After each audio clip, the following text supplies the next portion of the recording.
let's jump into the next one.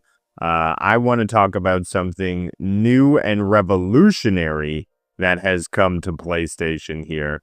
And we're going to grab onto your video. So there's recently been a massive update to PlayStation. And what's been going on here? Well, the PS Portal will receive a software update to add support for playing PS5 games remotely over the internet outside of a user's home. That was what was happening first. Now we have the latest update offering you the game catalog through cloud gaming support. This is offering you a mass amount of games to be able to play directly on your portable without connection to your PS5.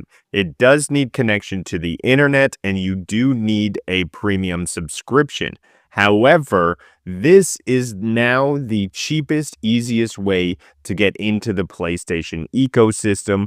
You have a handheld level and a PlayStation catalog with games all across the catalog. I mean, what they have done now is really created that portable experience that is all inclusive. People were wondering where this was on launch, and a year later, they honestly delivered.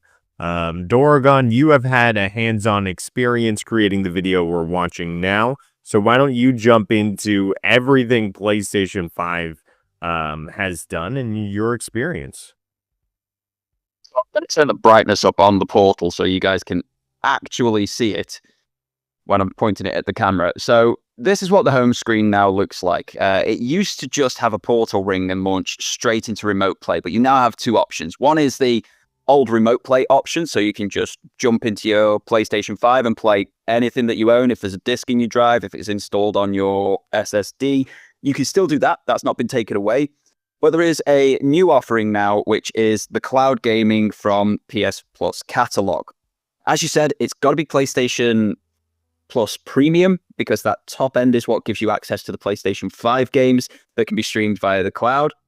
And when you go into that area, it starts loading the catalog, and then we'll just give you a list exactly the same as you are used to seeing on your PlayStation 5 when you scroll through PlayStation Plus. Whether you're scrolling through Extra or Premium, that game catalog is exactly the same sort of display that you see on this device as you see on other devices. What I do like is that your last 3 played sit at the top of the list. So I've obviously been playing Tales of Kenzera Zao, I've been playing Animal Well, and I've been playing Ghost of Tsushima on this thing recently. Really nice that that's up there and you can just jump straight back in. But there is a long list of titles on here. There's about 100 in total, maybe about 120, some outlets have been saying, across all different sorts of genres, all different types of games. And when you want to load one up, all you do is click X on it. It asks if you want to... Oh, I've landed on Grime. That was good, considering I'm not looking at the screen. And then if you want to play, you start playing it, and it starts the cloud gaming session. It takes a little bit of time to actually get into it, but once it's found the game, once it's found you a space on the server, it will jump straight into the game, and it essentially feels like a native experience. I've had just as good an experience with the cloud gaming on the portal as I have had on the PlayStation 5 itself. So just jumping into here gets you straight back into the game. It's got the same PS5 loading speeds that you are used to. And then you can play the games as you see fit or as you want to. And that obviously did not save what I had done previously. Well, that happened. Whoops. So it's a really positive update. What it's done is give a lot more legs to a device that was very limited in its use cases previously. This thing basically used to gather dust. I'd break it out for the odd remote play session. So say I was sitting in the living room, partner was watching TV or playing on the Switch. I could break this out and play PlayStation games that I wanted. Whereas now I've got the option to just play whatever. There's certain games you can play online. There's certain games that you can't at the moment. But it's completely responsive. Like, you press a button and it does what you ask it to do straight away. There's no lag, there's no issues that I have experienced with the device. Whether that's going to be the case moving forward, we don't know. But what you've got here now is a £200 entry point into the PlayStation ecosystem. I did some mathematics on the video that we've got in the background. And if you bought the PlayStation Portal and 4 years of PlayStation Plus, so it's £120 at the moment per year for PlayStation Plus Premium, at 4 years, so that would take us, you'd think, to the end of the current console generation. The Portal and 4 years of gaming is still cheaper than just buying the PS5 Pro. It undercuts it by £19, and you've actually got 4 years of gaming with that. It's an absolutely game-changing update.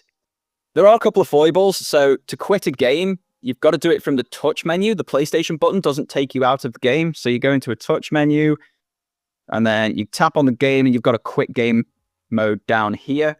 So that's how you come out of game there. Why it's not on the PlayStation button, I don't know. But that one's a challenge. It means there's a few more button presses to get into the remote play on the device.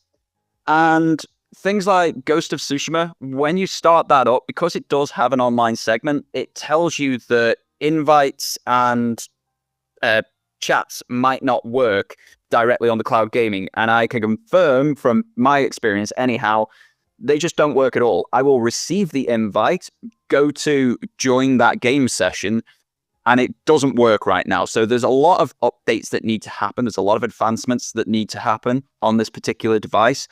But overall, it has suddenly given this a lot more legs and made it something quite viable. Considering how I have felt about the device in the past, where I've called it an absolutely pointless waste of money, it's suddenly the cheapest current generation gaming console available and easily recommendable to a lot of people. Great review. Thank you for all of that information. I'm sure we learned a lot together as a group here. 2 questions I have. 1, is Returnal on it? This is another challenge you're going to face. So the currently available library is, they've tried to give it as much range as possible. So you've got things like Grand Theft Auto, you've got Final Fantasy VII Integrale on there. You've got Killer Frequency and Dying Light 2. You do not have Returnal. You do not have Ratchet & Clank Rift Apart. You do not have Spider-Man Remastered, but you do have Spider-Man Miles Morales. So basically, they're giving you a good taster. It very much feels like that beta test at the moment, where they've put a good amount of a little bit of everything on there for you to play. If you're coming into like racing games, you're not going to find Formula 1 on here like you would 5, but you'll find MotoGP, for example. If you're here for your action-adventure games, there is Doom Eternal, but there isn't the original Doom. Immortals Phoenix Rising does not work at all. It just will not load, will not play. It's completely balked. Don't know what's going on there. Exactly the same with Demon's Souls. So the catalog is a little bit all over the show, and you do not currently get access to your purchased PS5 games that can be played via the cloud. So that's another part you have to be aware of. Don't go buying a bunch of PS5 games if you're just buying the Portal, because you won't be able to play them unless they are specifically in the Portal cloud gaming catalog. Like Stellar Blade, for instance, which is a PS5 exclusive game, has cloud enabled on the console. However, it is not on the PlayStation catalog. So I think that is a bridge they need to cross, because being able to purchase games, play them in the cloud, and have that attached to your library is, as Ron Slusher says, Stadia-esque, and was a big positive of Stadia. My second question with the Portal, and I know this one's going to disappoint me. Is there any type of ability to plug it into a bigger screen? Or are you're married to the screen between your hands? All you've got is the screen between your hands. Now, don't get me wrong, this is a good screen. It's an IPS 1080p 60 FPS screen. And up close at 8 inches, if I'm being honest, you don't need any more resolution than that. The 1080p is absolutely spot on. What's annoying is it's a mobile phone chip in this device. It's the Qualcomm Snapdragon 662, which it's an entry-level device. So it basically does the very basics, makes a phone call, sends text messages. But what it also does is HDMI out. So it would mirror your screen if you put a USB-C into it and then a HDMI on the other side. It would do HDMI out. That is currently locked off to PlayStation Portal users. The USB-C port that is on this device only does charging. So there's no USB-C out, there's no audio out, there's no anything beyond. We can put some more charge into the battery that's in this device. So right now, no, you cannot. It's not something that has been available for this device since launch. It's still not available. The chip inside, however, is capable of it, just like it's capable of Bluetooth connections. So with a firmware update somewhere down the line, there is the possibility of both Bluetooth and video out being available. My closing question, because it came up while I was hearing your response. Do you think in your mind that we will see a PS Portal Pro?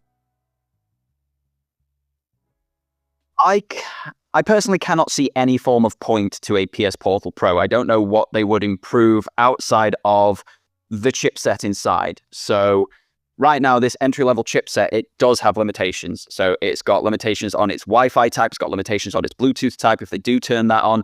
It's got limitations on battery efficiencies and all that sort of stuff. I don't know what a Pro would add on. I could imagine you'd see one with like the DualSense Edge back paddles. Maybe they would be adjustable and swappable, so that could be a possibility. They could add in an OLED screen, which would make everything just pop that little bit more, and add HDR support. There are things that they could add that would improve the overall gaming experience. But what would a Pro device be when it's just always streaming content from another source? So whether you're using it in remote play to stream from your PlayStation 5, all the heavy lifting's being done on the PlayStation 5 itself. If you're streaming from the cloud, all the heavy lifting's being done on Sony servers. This is just a screen and input. I don't know what a Pro version of it outside of, say, OLED, HDR, and back paddles would do. It would be... Back paddles. That's what I would eat. You said it. If they are that important to you, yeah, then a Pro could... Oh, hello, Light. Bye-bye, Light. A Pro version could be important to you, but I don't particularly see any need or reason to do anything more than what it is doing. But this is Sony. They gave us a PS5 Pro that does exactly the same as the PS5, so who knows? Well, I think looking towards the future was a great way to end that incredibly educational segment. So thank you for sharing everything on the update on Super PlayStation Bros. And I think that about rounds out that one.